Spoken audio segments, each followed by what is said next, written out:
Good day, everyone. Welcome to Women Seeking Wholeness. I am Cherie Burton. This is a podcast for women who long to feel, express, and be who they truly are. I don't know why that makes me laugh and giggle inside, because it's so self-evident to me now that we are just who we are, and we just need to give each other permission to be who we are. I don't know why that's so hard. Well, actually I do. But anyway, Dr. Beth Westie is my guest today. And actually, this is an episode where I was a guest on her podcast. And so we just are repurposing it. Kind of interviewed each other, actually. So it's just kind of a fun turnaround that we get to share our experiences together. And I could pick her brain and she could pick mine. So we kind of ask each other questions on this. But she is the author of the best-selling book, The Female Fat Solution, The Female Menopause Solution. She runs the Female Health Solution podcast for her listeners to just kind of jump into their health and take on this really complex female body, which is actually our vehicle for empowerment, but often misunderstood by the larger medical community because it has traditionally been started and run and focused on the male body. So we'll talk a little bit about that. But she travels around to educate and empower women. She's a chiropractor by trade. She's really niched into hormone health, which has really largely come from her battling her own health issues. So she's created a way for women to balance their hormones naturally by focusing in on what's causing the issue. As I'm kind of exploring helping women come into their own bodies and giving them the permission to want what they want and feel what they feel, you can grab my free, it's like a mini healing kit on my website, cherieburton.com. You can even find it on standspeakshine.com, but it's just a fun little lookbook that you can get to kind of ground into your body. It's got a guided meditation. So just wanted to offer that here as we move forward with this episode, because it really goes hand in hand with what Dr. Beth and I talk about. Hi there, everyone. This is Dr. Beth Westie with the Female Health Solution podcast. And I am Cherie Burton with the Women Seeking Wholeness podcast. Yay. And today we are doing like a joint interview. We're going to go over a ton of information on holistic stuff, health stuff, healing stuff, empowerment for women, all these things. I'm really, really excited. I am too. I just feel this instant connection to you. And I feel like it's divine timing of what today is. And also just, we had talked earlier that we feel like drawn to bring this information forward. So whatever comes out, comes out. And we're actually not quite sure where we're going to go. And I love those kind of conversations. Yes. This is going to be fun. So for those of you who aren't familiar with me, I am a chiropractor by training, a women's health expert, and I talk a lot about nutrition that matches your hormones, your cycle, really focused on individualistic, solutions for the female body and how you fuel and treat and self-care, exercise, all those things, again, in alignment with your hormonal cycle at whatever phase of life that you're in. So I talk a lot about these things, getting your body to function better so you feel better, and everything goes from there. And then also tying it into phases of your life. So my book, The Female Fat Solution, which is on Amazon, I actually have a whole section in there that's called The 7 Bodies of Eve. And it talks about the different bodies women go through in their lifetime, right? Like pre-puberty, post-puberty, like fertility, postpartum, if you're an athlete or not, perimenopause, menopause, all these different bodies that we experience, right? And men get 2 bodies, right? Pre-puberty and like post. That's it. So simple. so simple, right? So I love that we're having this conversation, because I feel like my mission is just to educate and empower women on the, nutrition piece of it with their bodies and how it works and functions. Yeah, I love that. Yeah. Well, a lot of what I bring forward too is the fact that there are so many women who are disassociated from their bodies, and we receive so many cultural messages that our bodies are bad and they're to be shamed and they're a vehicle for temptation and all of this, the damaging industries of pornography and female exploitation. So we just don't know what to do with our bodies. And it's like, hey, that's our vehicle for empowerment right there. Yes. And I think that's what I learned in yoga is, taking the 200-hour yoga teacher training. It was just a light bulb just completely went on. I mean, here I am, 49 years old, going through this for the first time thinking, my body is sacred. My body is divine. This is not Yeah. the enemy Mhm. that I have to Yeah. conquer. Yes. It's my portal to empowerment. So, Ooh, I love that. My portal to empowerment. well, and just Yes. the fact that you talk about the bodies of Eve, I mean, I think some of the programming that we got in religion was that it all started with Eve. It was her downfall. She was the temptress. But then there's this holiness to that. This, whether people literally believe there was an Adam and Eve or not, or if it's just a beautiful myth and metaphor, it doesn't matter. Mhm. She's powerful. Um, Yes. so I love that you are bringing that in, Yeah. bringing the Yes. 7 bodies of Eve. Yeah. Yes. Yeah. Yeah. So with your background, so you're a trained, you have a degree, a trained psychologist, right?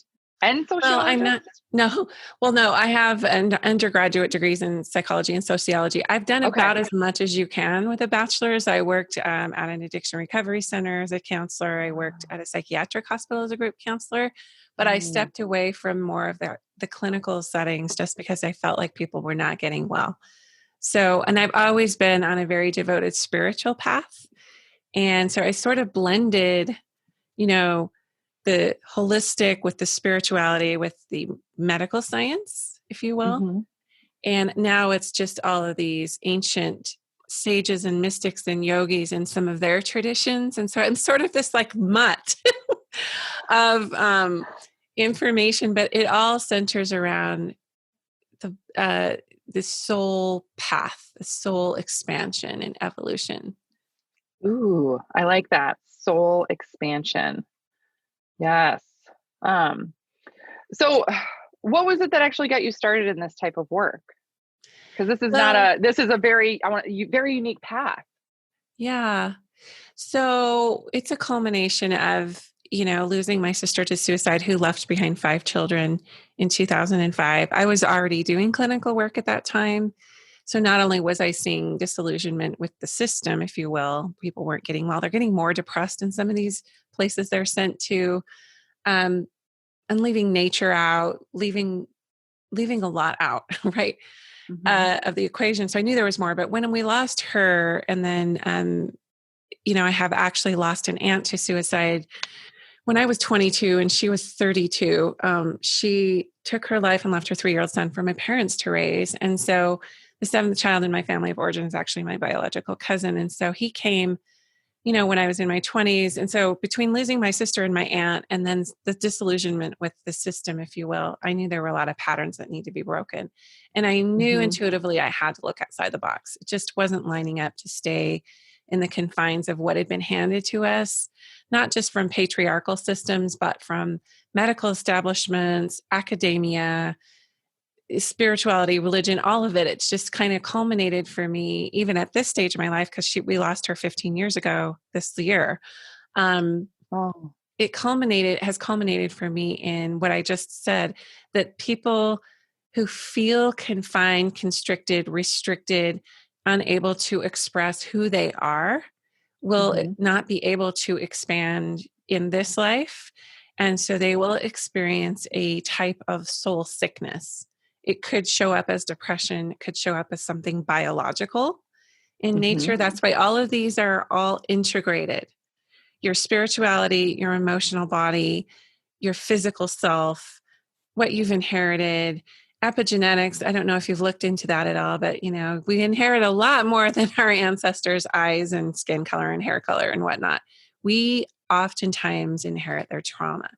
So all of Hmm. these modalities and fields of research for me have been so fascinating. Then, of course, diving into the divine feminine has been a panacea for me in the midst of all of this. So Yeah. yeah, that's me, the eclectic mutt of trying to bring together how we actually heal. How do we Yeah. heal? Yes. Oh my gosh. Yes. This is, I feel like so important to dive into, if we can, for just a minute. The type of soul sickness, right? Like, why is it that we're experiencing things in our system? Why things happen. Sometimes it's hard to really pinpoint for people. Yeah. Sometimes it's hard to really say, this is exactly why. And our brains are always searching for the exact reason. Like, we want to know, the variables in the equation so that we can say, A plus B is always going to equal C for me. I don't know what Yeah. A is, what is Yeah. A? Is it an epigenetics thing? Is it, family trauma that I don't know about, or somebody wasn't truthful about, or is hidden or lost Right. in time? And, but it shows up in our bodies. It shows up in our health. It shows up in so many things for us. Yeah. By the time it showed up, if it's a true soul sickness, by the time it showed up on the physical level as a symptom, that means it's probably been percolating as an emotional, spiritual issue for a long time. So the body gives us the clues. And if we look deeper, just to speak to what you're saying, the formula, what is the formula? How do we crack that code? Is it A plus B plus Z equals the answer? Is it, for me, what's been helpful is to look at everything really nuanced. Is everything being nuanced? It's not just one thing, it's many things. And we are multi-sensory beings. And to draw that parallel, like the masculine is all about logic, linear, solving, fixing, producing. It's also very absolutist and oftentimes very black and white. So that can be healthy in some regards, but then there's more to us than that. Our feminine energy, if you will, it is more nuanced. It's more subtle. And it's very intuitive. So we don't always solve things at the level of A plus B equals C, because there's more to us than that. We are of the universe. We literally have material in our body, not just our soul, that is of the stars. It's part of universal life force, and it's part of Mama Earth. So there are so many more dimensions to us than just what you can see on a slide or a CAT scan or a blood drop. Yes. Oh my gosh. Yes. So, because I get so fascinated by this stuff, when you talk about like things in us that are literally made from the stars, iron. The iron that's in our blood, it literally is only made from dying stars. Really? I did not know that. That's awesome. Yeah. I'm a nerd. I'm a big nerd. No, I am too. Like, hello. Such a nerd on this stuff. Yeah. So like literally, and you need to have iron in your blood. If you don't have enough of it, you're anemic, which is the number one deficiency in the world. It affects your energy. It affects your health big time. So yeah, so we are literally made up of stardust. That's a quick way of saying it.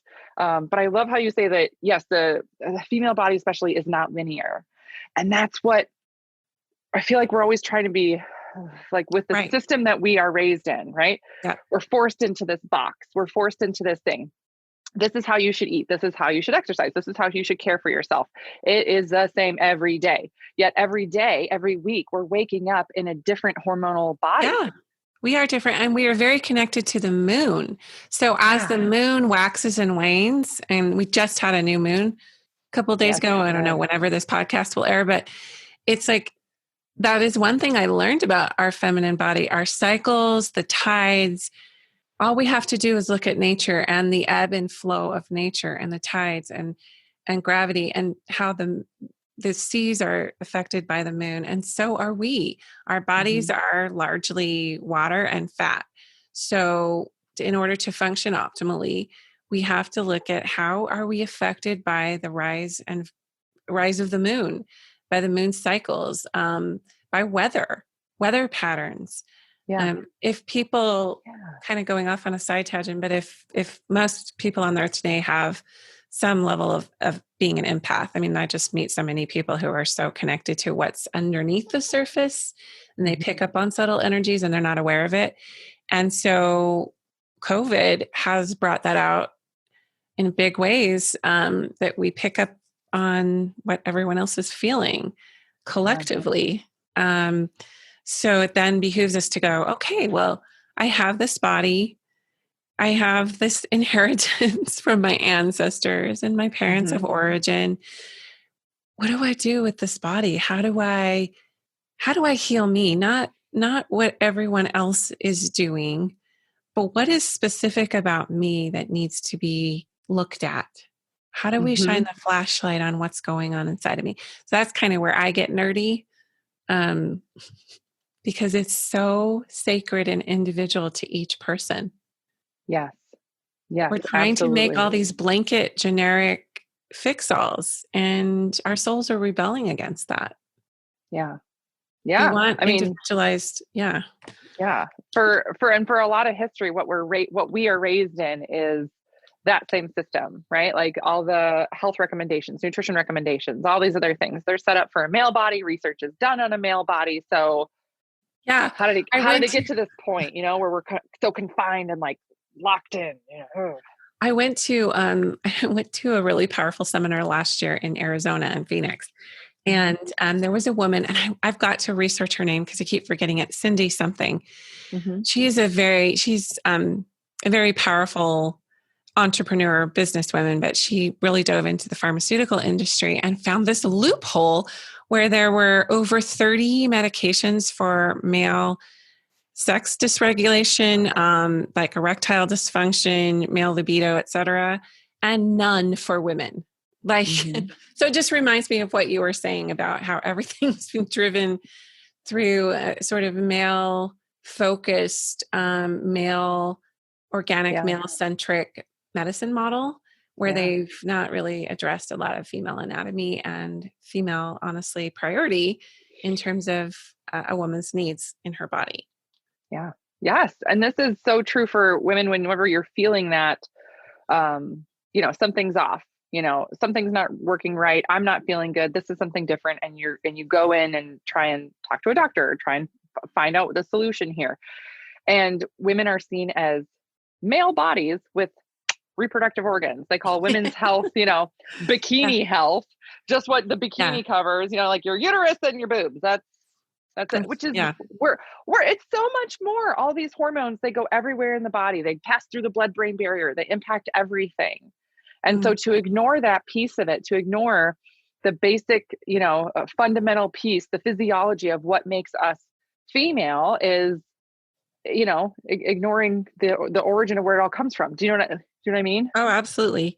Yeah. Yeah. And we are the containers of creation, for heaven's sake. We have children, we Oh, have babies.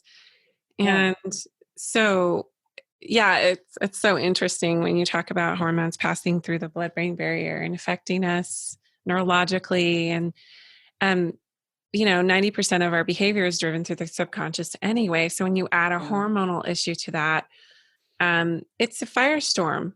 And I Yeah. don't know that we're getting that full. I love that there are people who are practitioners like you who get it and see it and come Mhm. from a more functional standpoint or whole body approach, whole body, mind, body approach. But yeah, I definitely see this next generation is going to have to really help awaken the medical community to this really biased, non-helpful way of looking at the female body. Yes.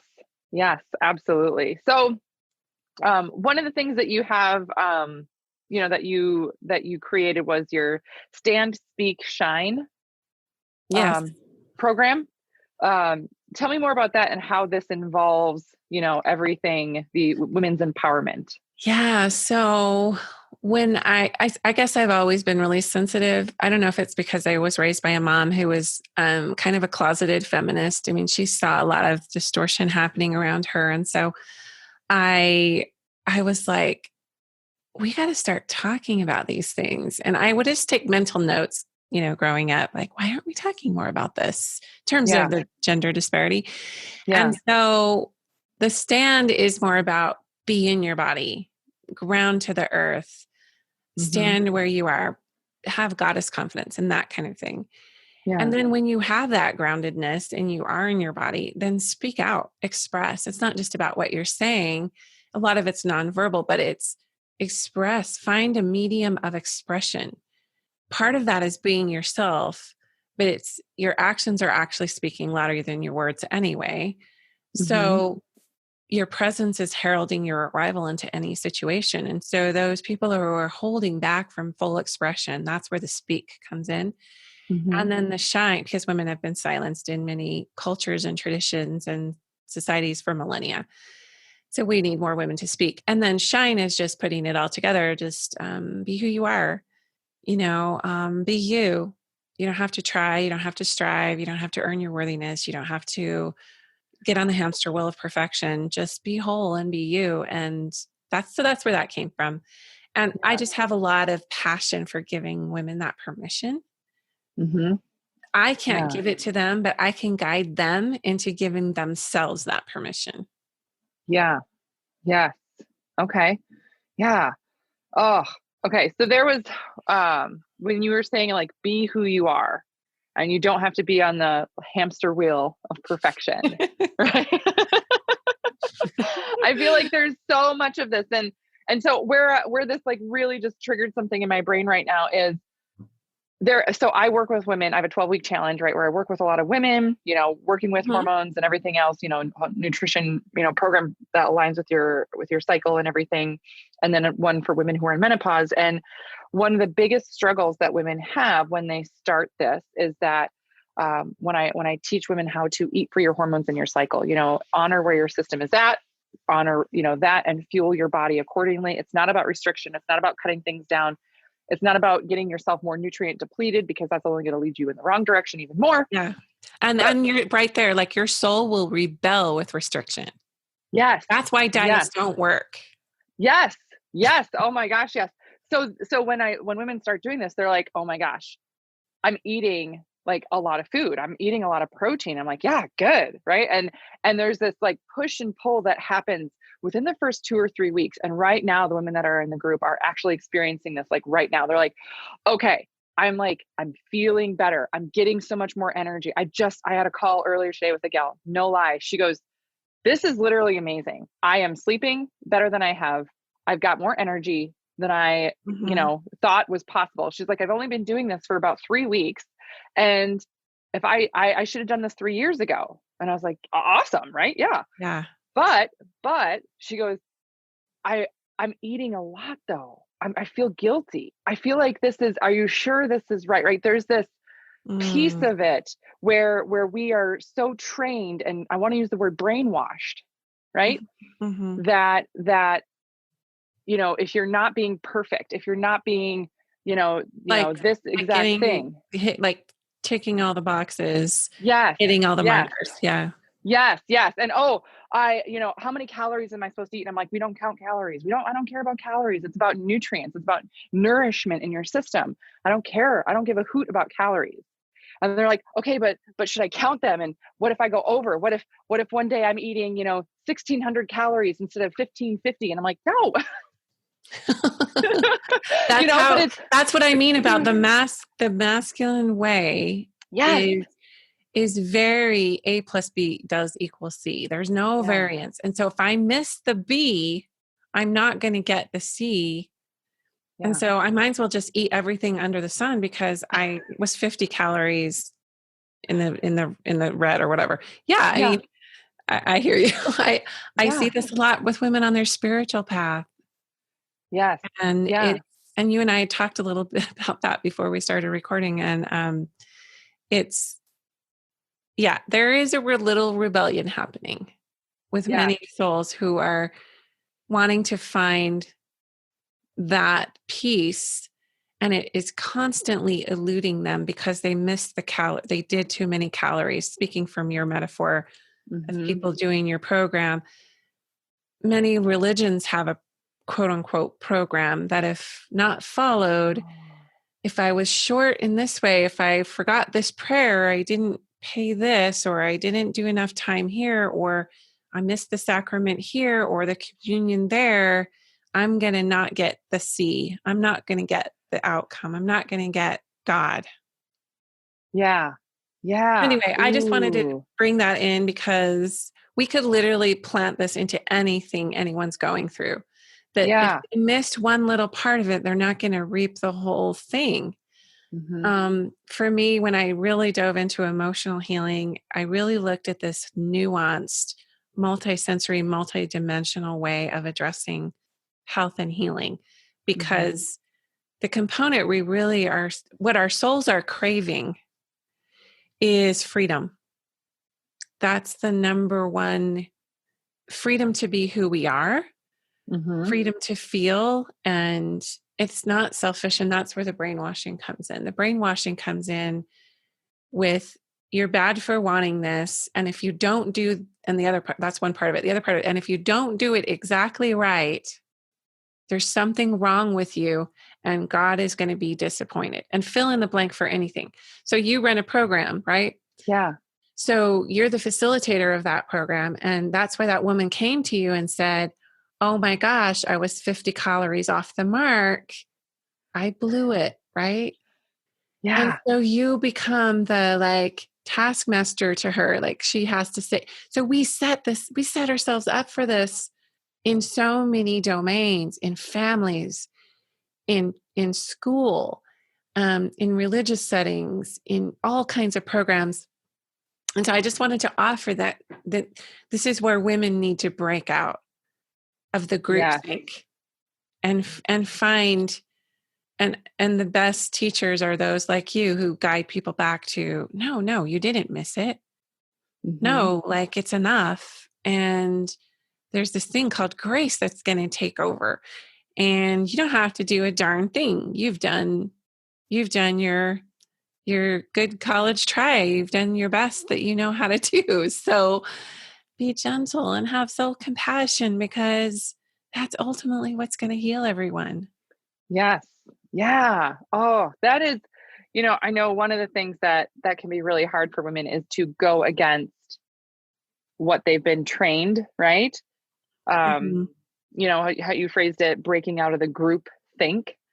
So to go against the grain, to go against, that, because these are things we never learned, right? These are things we never learned. We were never empowered growing up. That wasn't a thing, or it was like, oh, Right. this is you. This is the real you. This is how your body functions. This is how whatever. And to lean into that. So it can feel really wrong, or I want to use the word dangerous even, Yeah. to start on that path, to start to do something different. When you start to, dive into, for what I do, working with your body, or even working with, you know, how you phrase it, like what your soul is craving. Yeah. Um, Well, there's no big institution that's going to tell you to go out of the group. They don't train yeah. you that way. Yeah. They just don't. So whether Yeah. it's your school classroom, your teacher's not Mhm. going to be like, oh, be yourself. Oh, you need to sit on a bouncy ball? Go ahead. Oh, you need to stand up in the back of the classroom because you can't sit down? Go ahead. Right. We're just Yeah. we never learn to work with our bodies. And this is male and female alike, actually. Yeah. Men are just as confused about their own bodies and how they work, especially as they're growing up. I have three Yeah. sons, so and three daughters, so I get it. Like it's anyway. I just for me, and I want to ask you a couple questions about hormones, but for me, Yeah. it seems to me that as soon as enough women organically awaken to becoming who they are, not who they're told they need to be, or what they need to do to be worthy. And when enough women wake up to that, we will have a different planet. Everything will change Yeah. through that advocacy and self-expression. It will just naturally shift. It won't be, it might have some anger attached to it because there's a lot of suppressed anger, but I think it will be a very gentle uprising. And I see it as a very beautiful movement happening right now. Yeah. Yes. Yeah. Yeah. There's a lot of stuff happening in the world. Oh, heavens. Well, tell me about the hormonal impact and how, as you see it with women, because I've read a few things on hormones, but it seems like you've really niched into that. Personally, I'm in menopause. I'm 51. Um, I hit menopause about 3 years ago. And actually, once I did hit menopause, I think the pre-menopause for me was just a storm, like a wash of emotions, lots of hot flashes and irritability and sleeplessness and things like weight gain and things like that.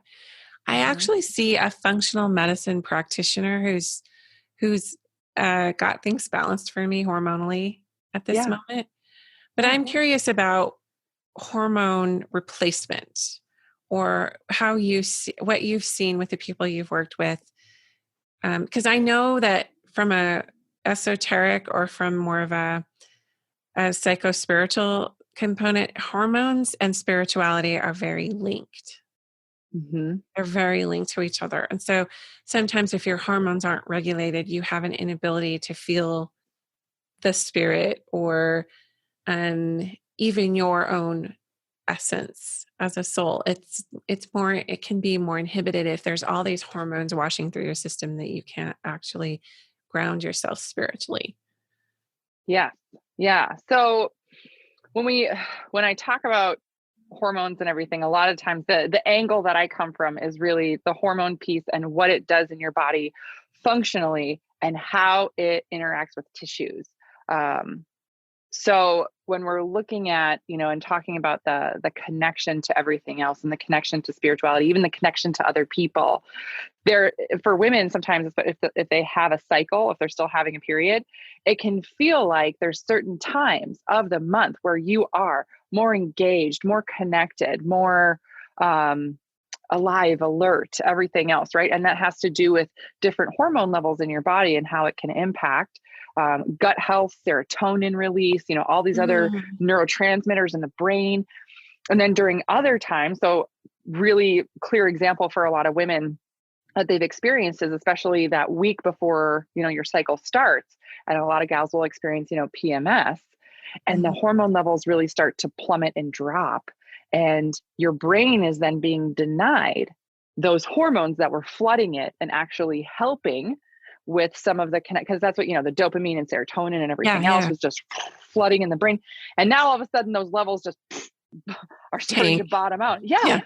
And your brain and your body are like, what? Huh? Hello, what's happening? Feed us. Yeah. What's going on? This isn't cool. So you have a lot of symptoms, like women will experience symptoms, and it's not the same for everybody, right? Every body is unique.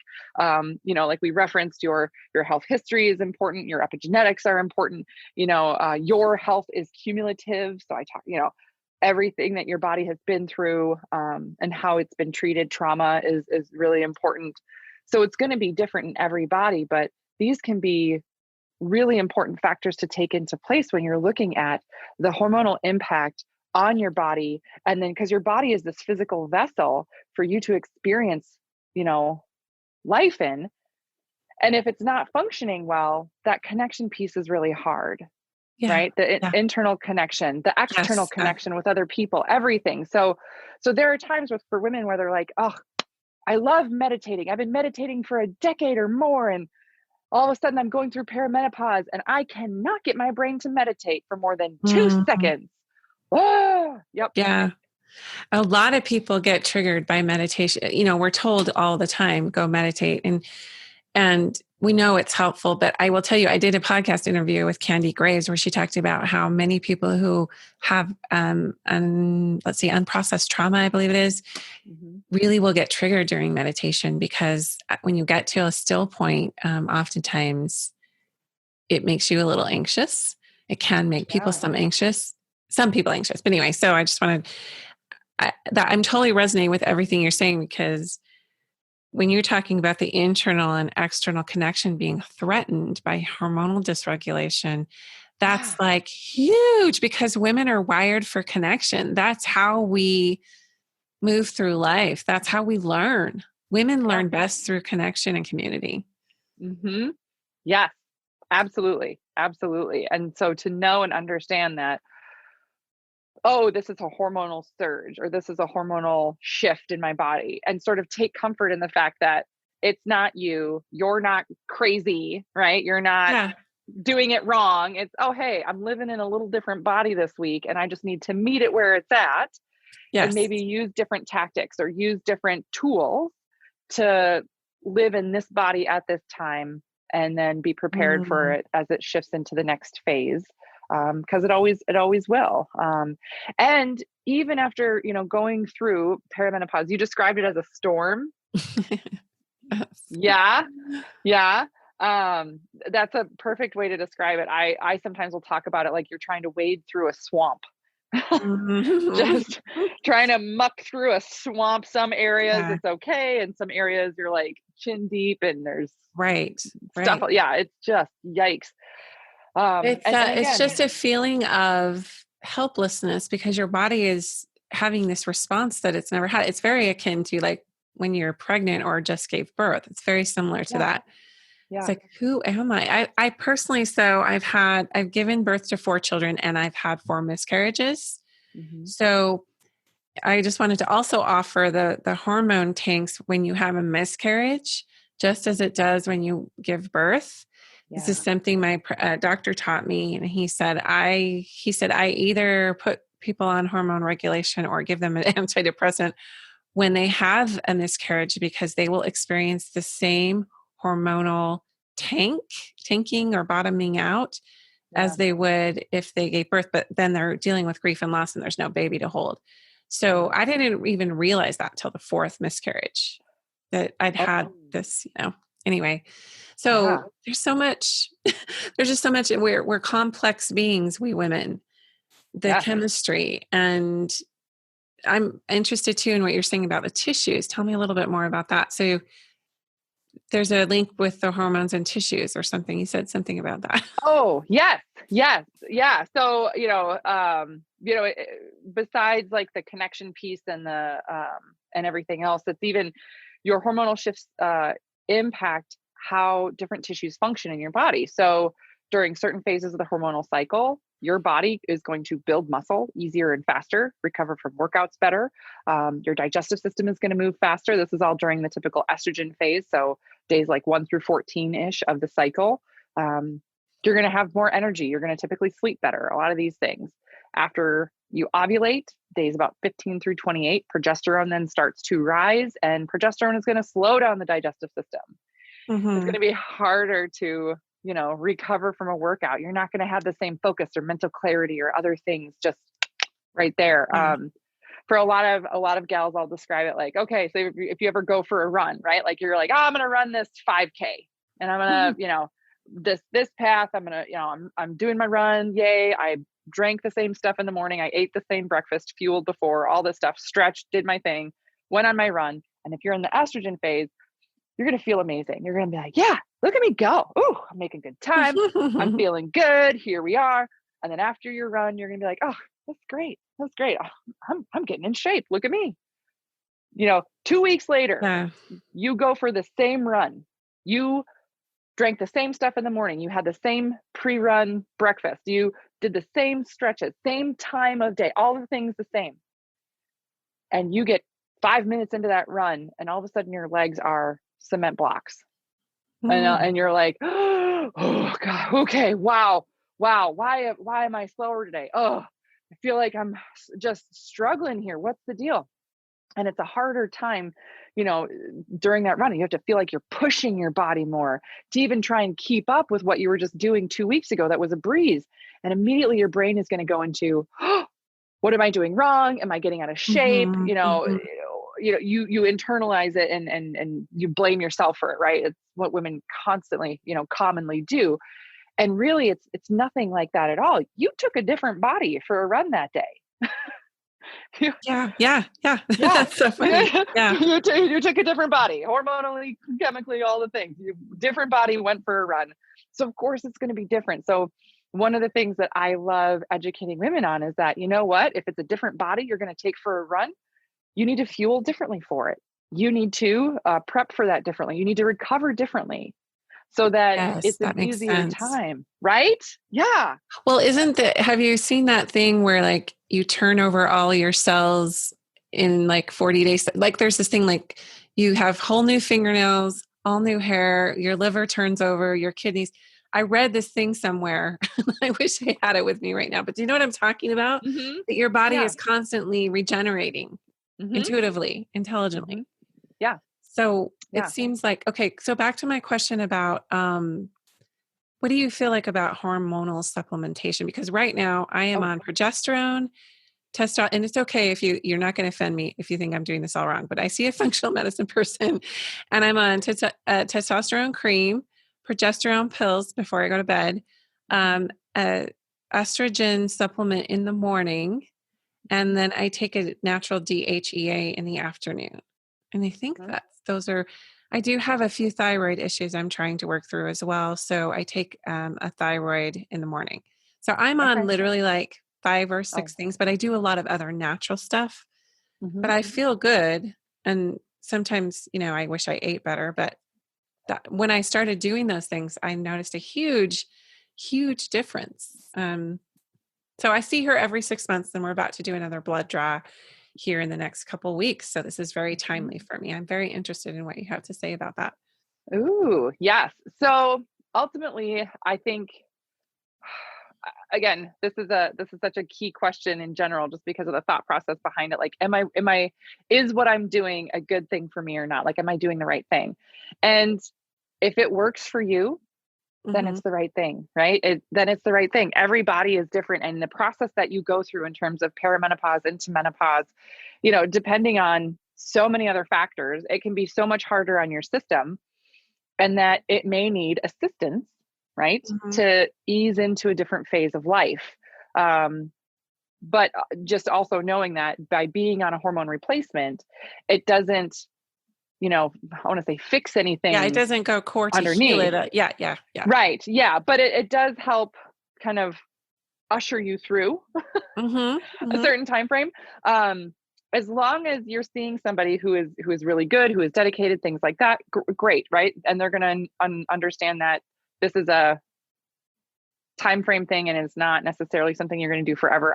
I've chatted with women that they're like, "Oh yeah, I've been on these hormones for 20 years," and I'm like, "Well, why?" Yeah, I just wonder about it clogging the liver and different things. Yeah, yeah, Yeah. and it can, and it absolutely can. So it is just it depends, right? If what you're doing is working for you, then then I would say then it's the right thing. There is getting blood tests shows you certain amounts of hormone level just in the blood, and you're looking Mhm. at free and bound hormones. I like to look at Dutch test. The Dutch test is a dried urine um, test of comprehensive hormones, and they actually test through the urine because it tests the metabolites of it. So it shows you the breakdown, and then you can see, are your estrogens being processed well in the liver in phase 1, or is it a problem in phase 2 in the liver, or what's happening there? So it's a different breakdown. That's my Mhm. favorite way to look at it, so you can really kind of pinpoint things, because if at some point you were like, okay, I've been on these long enough, I feel like I should be able to go off of them and just be in menopause, and that's my new normal. How do I do that? What does that look like? It can address any underlying issues that would be Right, helpful, right, yeah, right. to have that assistance there. But it's when we look at the opposite end of the spectrum, then in terms of hormonal things too, gals that are teenagers that are recommended to go on birth control because Mm. their periods are irregular. This is so common, but it's, when you're looking at the onset of puberty in the female body, it can take 2 to even 6 years for your hormones to regulate naturally, just because that's a big change, right? Like, Right, right. oh my Still a storm. gosh. They're going through a storm too.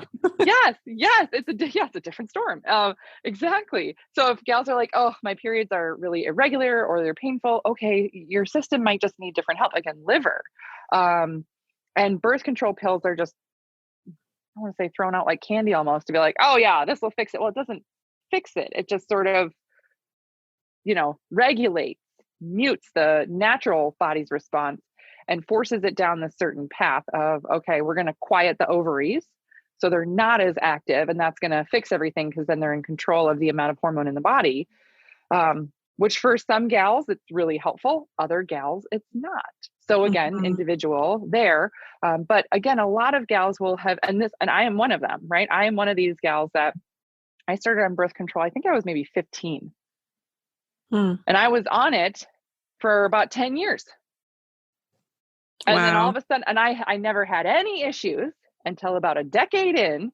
And all of a sudden, my cycle just was going crazy. I started having 2 periods a month and all these other things. So the hormone was being, the pill was not being regulated in my system for whatever reason. You're And just a rebel.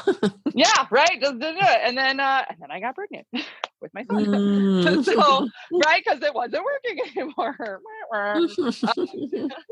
But these are, but a lot of women don't understand that typically the textbook actual recommendation for birth control pills is that if you're going to be on one, that a lot of health experts that do prescribe these or recommend these for women, that they only recommend it for about 2 to 3 years at a time, and then to give your body a break for a year. Oh, that makes Uh-huh. sense. That makes a lot of Right? sense. I just Yeah. talked to somebody who had an IUD that had copper. It was a copper IUD. Yep. And there's been a lot of studies about copper. Sometimes it is literally poison to some people. Yeah. And Oh, it she is. didn't realize that she had that sensitivity. But Mm-hmm. it's amazing. Again, I think when we really start to understand the female body and how there's this really delicate interplay. Like you said, that particular that's why the one size fits all cannot and never will work. No. And I love that there are all these voices coming forward and saying things like that. Hey, if you're going to be on the pill, change it up. Yeah. You know, Yeah. our bodies can build up a tolerance to things too. And I see that from almost a quantum physical level as well, that our bodies will, what works, just because, you are part of this family system or part of this religion or part of this, way of this culture doesn't mean that it's going to flow for you, Mm-hmm. that it's going to work for you. Yeah. So anyway, just wanted to insert that there, that I'm writing this down, the Dutch study and the other stuff is super interesting.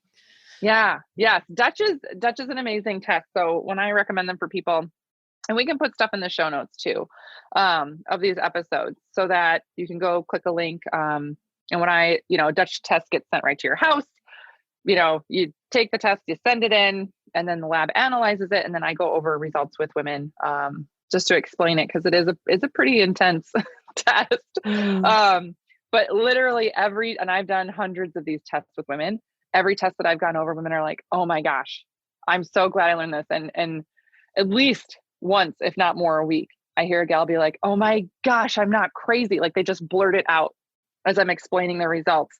and it's one of my favorite things because they're like, oh, I had this happen and I thought I was crazy and all these other things. I felt like I was so out of place. I'm like, no, this is what your hormones are doing. And these things are off. And that's why you're feeling like this. So if we can work with these things more upstream, it's going to, create a positive effect then downstream. So your body functions better. You feel better. You understand where you're at hormonally. And then you living your life in the world becomes a whole different experience. Yeah. I love that. I love it. I love just the whole, well, I hate it and love it because I love that I hate that I am different every day. It's like you think you get to a different level and then you're like, oh, today was such a great day. And you fall asleep and you feel so much gratitude. And then the next morning, you are a different mama. Mm-hmm. And I'm like, well, I believe, and I was just talking to a dear friend who's also a business partner earlier this week, and we had a really frank discussion around, some stuff that's coming up for her. And it's like, well, hey, it's because you're stabilized now. You've done all this work, and then your body's like, she's safe. So now it's time to go give her this other thing that's lurking in her subconscious for her to deal with because she's stable. She's good now. So let's bring this other thing up. And, it's so true though, that I see hormones that way. Like you just have this beautiful baby and now your hair is going to maybe fall out and you're going to like have all this extra, body weight and body fluids and sleeplessness and attunement to this new being and all of these things happening for you hormonally, but you have a baby, right? Mm-hmm. So I think about that a lot, the whole metaphor of birth and hormones and how that interplays with our divine connection and our connection to the earth. Yeah. It's very, very unique to women. Men don't. Yeah. So I have I guess what I'm saying is I have a love-hate relationship with the whole thing. Oh, that's funny. Well, and to speak to your point in terms of like the hormone, I want to say that human experience of being able to create and grow another human inside you and then give birth to it and watch it grow. And at the same time, then your own body has to go through healing. so many women experience postpartum issues, and a lot of it has to do with nutrient deficiencies, because again, we're not told or trained or all these things that you have to just refuel and nourish that body. Like when you're pregnant, the baby, sucks the life out of you. It takes what nutrients it needs, as it should, right? Yes. And then refueling afterwards is so important, which is a big gap for a lot of women. A lot of women that give birth. And then again, when we're looking at even transitioning into that stage of, perimenopause and then menopause, that, you were talking about that, like that connection, or still waking up and feeling like a different person almost every day. Yeah. These things still exist for women, even in menopause. So even if you're not having an active cycle anymore, right? Mm-hmm. And this is another thing women are not educated on, that just because your ovaries are dormant, right? Not active, not producing the same levels of estrogens and progesterones anymore, doesn't mean that you don't have those hormones in your body anymore, right? Mm-hmm. For decades, your system was used to this ebb and flow of hormone every month, and those hormones flooding your entire body, head to toe, all the tissues, and then the ovaries go dormant. But those estrogens and progesterones and other things are still produced by other tissues, neural tissue, adrenal tissue, fat cells, right? So you still have that ebb and flow, right? It's on a smaller scale, right. But still have that in menopause. And this is more of a, because I'm trained in Chinese medicine and acupuncture. So studied a lot of Ayurveda. So in a different, like Eastern medicine mindset, the female body, as it's going through these different phases and stages, just because you enter a stage where it's like, oh, I don't have an active cycle anymore, I guess I don't, have that connection. Right. No, even more so, a lot of times it seems that women's bodies in menopause, because it's a smaller scale of hormone, you become even more finely tuned to those different changes, right? Mm-hmm. And can use that fluctuation still for more connection and everything else. Does that kind of make sense? Yeah. Totally does. Yeah. Awesome. Yeah, I feel like we could just go through so many. talk forever, right? Other things that I wanted to just touch on really quick, because you mentioned divine feminine and female leadership, other things like that. So tell me about the work that you do with women there. Yeah, so I do run a business, a global business, health and wellness, doTERRA, essential oils and supplements. And I really dove into emotional holistic healing, partly through plant chemistry, partly through nature, and coming back and understanding how the mind body works and how emotions work on the quantum level. Mm-hmm. And it was an interesting parallel with the divine feminine, interestingly enough, because I had studied them as separate fields. But for me, it just really came into focus, having lost a sister to suicide, having seen this perpetuation happening in families. For me, feminine leadership isn't necessarily doing what I've done, which is start a business and become a speaker and run a podcast and write and all that stuff. It's more about self-leadership. It's more about, what do I want to feel? What do I want my legacy to be? For me, the greatest legacy people leave is how they love. For me, I feel a strong call to help awaken people. I don't know why. It's just how I'm engineered. It's just really, really strong in me to help not awaken them to how I think, but awaken them to how they think and feel, and guiding them back into their own knowing. So leadership in business has been huge for me. I'm actually today launching the Feminine Boss School, which is a 12-week it's a 12-week crash course is what I call it, on goddess confidence, finding your selfpreneur path, and balancing it all with motherhood. So that leadership, what I started after running my business for 10 years, pre-COVID, I was going to at least 4 countries a year to share about emotional healing, and using gifts of the earth to facilitate that.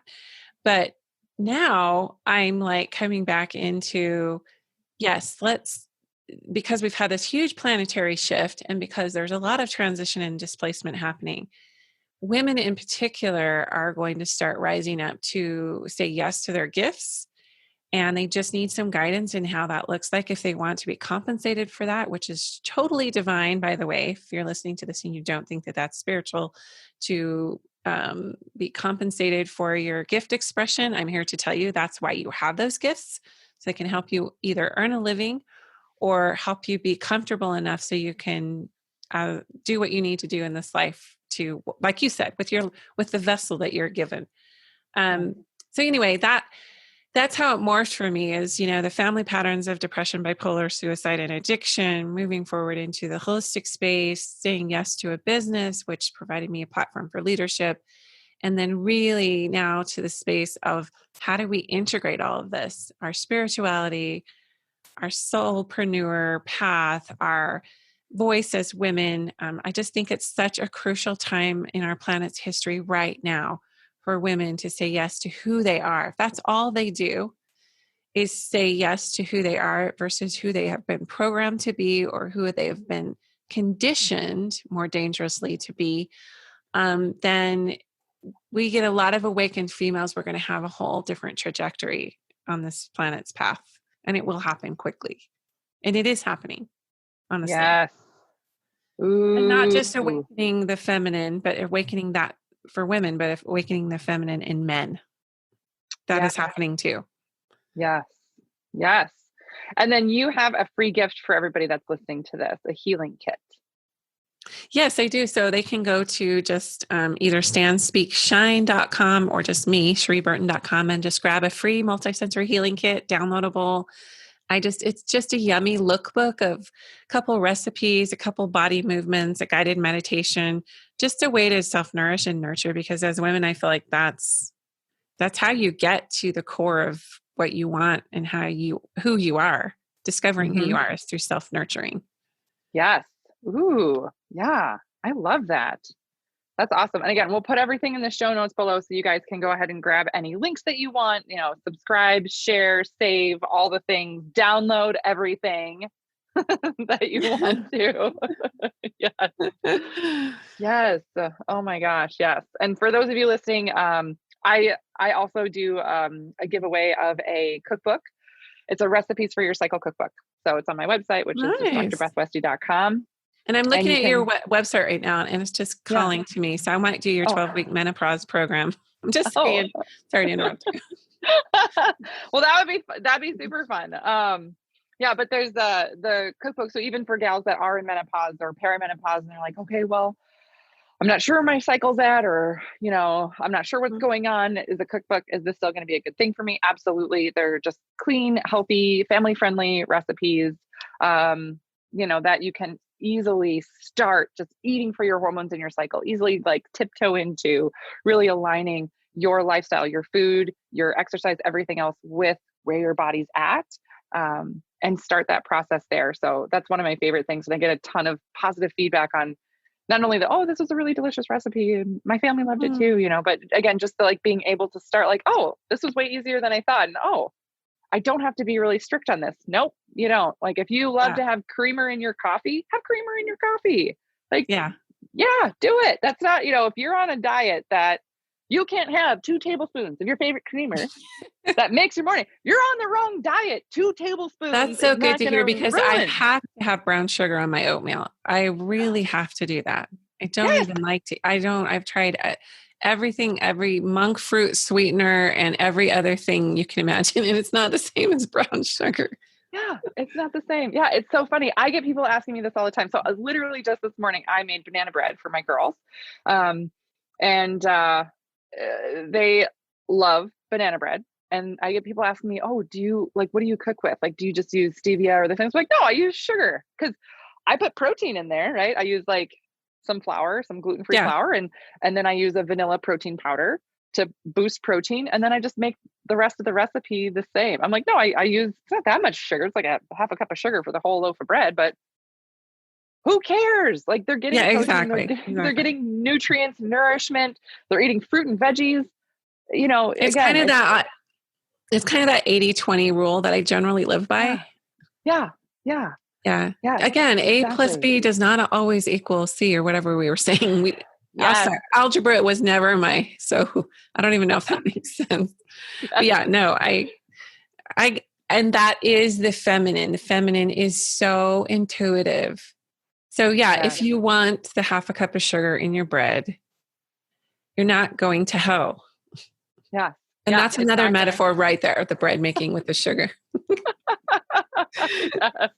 Yeah. And it's not going to ruin everything, and you don't have to start over, and you don't have to, work out extra because of it. It's work with your body, work with what, where you're at, and aligning with that and giving yourself, I don't even want to say permission, but, just with your physiology, this is how your body works and functions. And when you align with that, the journey is so much easier, and getting to those results is so much better.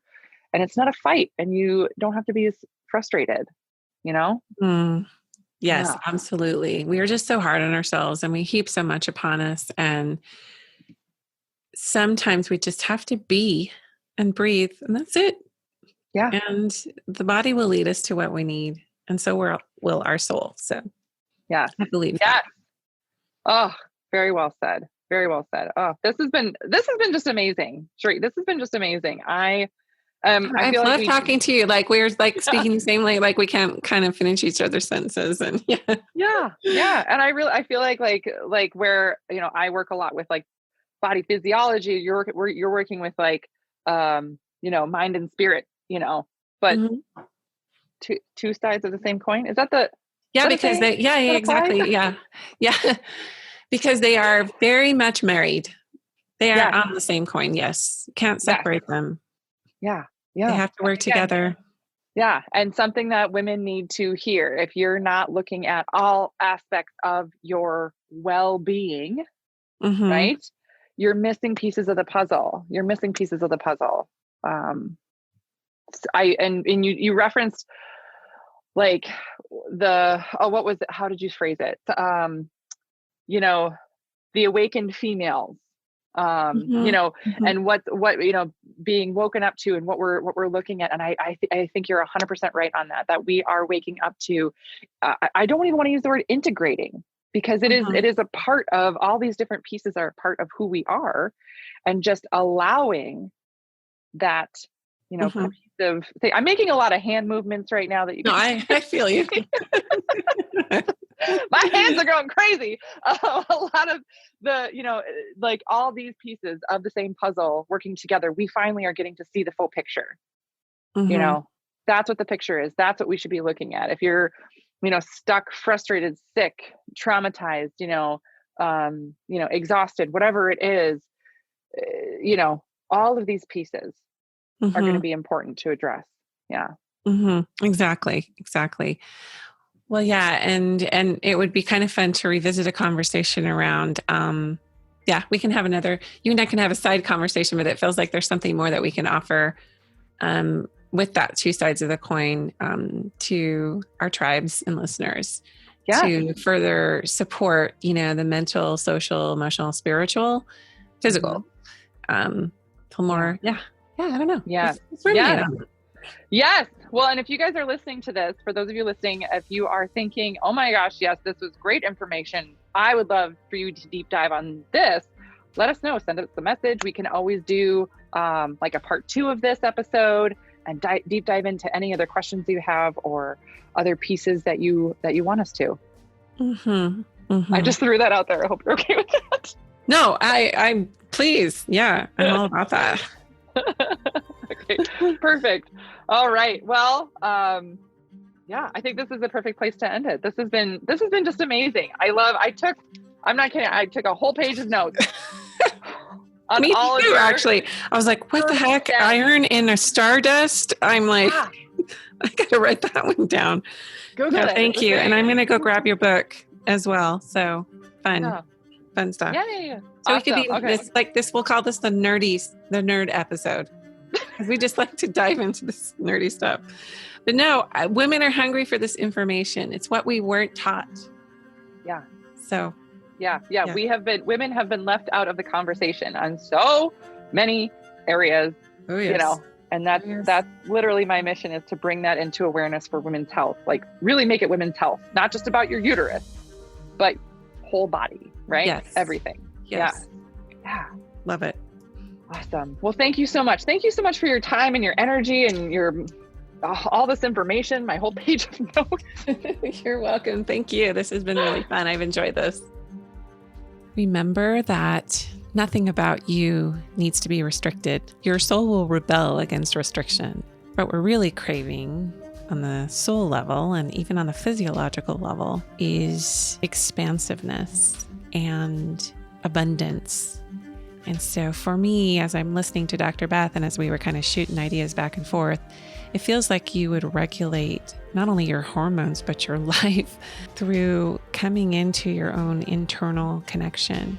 And just really, even what she was talking about, how your tissues are affected that way, it feels like just a daily walk, an intuitive walk back into your body to claim that regulation through connection, because your body is different every day, as we talked about.